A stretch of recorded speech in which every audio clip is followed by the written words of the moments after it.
Well, as Tom said, retail stocks took an absolute hammering this week after David Jones issued an earnings downgrade that caught the market completely off guard. So was it a sign of the wider malaise in retail or more to do with problems inside DJs? I spoke to Citi's retail analyst Craig Woolford. Well, Craig, obviously the focus this week has been on David Jones. Are they in worse shape than the other retailers and in particular than Myers? David Jones had a pretty big downgrade, and a lot of the downgrade related to some very weak sales results. And worse still for David Jones, they had given guidance that was stronger than some of its competitors, for example, Myer.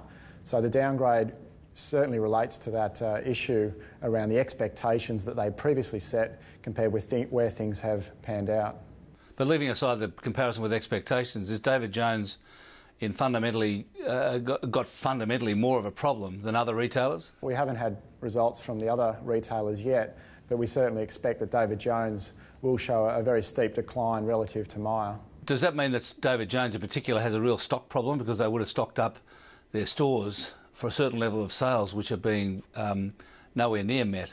The inventory problem for David Jones is one where they've set their expectations too high for both the winter clearance period as well as the summer season for next year, and that contributes to the downgrade that they provided for both 2011 and 2012. Right. So to what extent is the problem for all retailers at the moment the lower consumer spending, and to what extent is it online shopping? It's very difficult to isolate the issues in retail down to one factor. Online shopping is very topical after the GST debate from late last year, but it's not just online. It's obviously weak consumer sentiment. One issue that's very prominent right now is an increase in household savings. Paul Zara, in fact, at David Jones, he said something like shopping has almost stopped dead. I mean, they're terribly gloomy at the moment, aren't they? The deterioration in sales for David Jones during the clearance period was a double-digit decline, and the company themselves is saying it's one of the worst sales results they've ever seen in their business. You know, that's a pretty ominous sign for the current retail climate. I think a lot of the issues there, though, relate to the discounting activity. Perhaps the promotions aren't as appealing, or the discounts are wearing thin on consumers because we've just had so many discounts for so long. Is there an element in David Jones of a hangover from the problems with Mark McInnes, the previous CEO? There's no real evidence that the issues around David Jones' management have transpired. Certainly the sales results around the time of Mark McInnes' departure showed no real impact from the scandal that unfolded.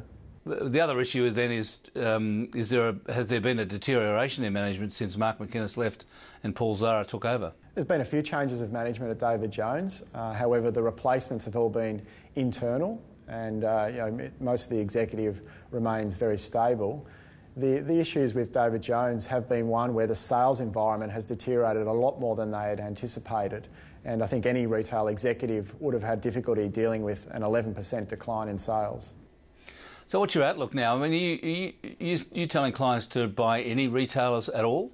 The weakness and the state of retail spending has been so weak for so long that it's now become very difficult to identify when retail spending will start improving. And it's probably not until that retail spending starts improving that you see some of these retail share prices start to rise. So have you got to buy on any retailer? How are you kind of rating the sector? Look, the strongest recommendations we have at the moment are Woolworths and Metcash, which is a grocery wholesaler.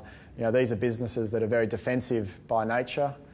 They tend to benefit from rising grocery prices because they are defensive categories. So those share prices have held up well and should continue to do so over the next 12 months. Right, and the rest are a sell, are they? Well, the rest have got a much bigger problem, both cyclical factors and structural factors.